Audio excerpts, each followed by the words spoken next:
तर काल रात्री भारत आणि पाकिस्तानमध्ये झालेल्या तणावाच्या नंतर आज सकाळी नेमकी या सगळ्याच भागामध्ये काय परिस्थिती आहे ती सुद्धा जाणून घेऊयात।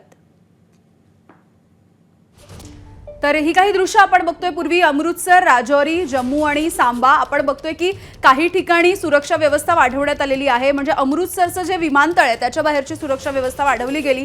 राजौरीमध्ये वेगवेगळ्या पद्धतीची चेकिंग सुद्धा केली जाते कारण अंतर्गत सुरक्षा सुद्धा आपल्याला तितकीच महत्त्वाची आहे।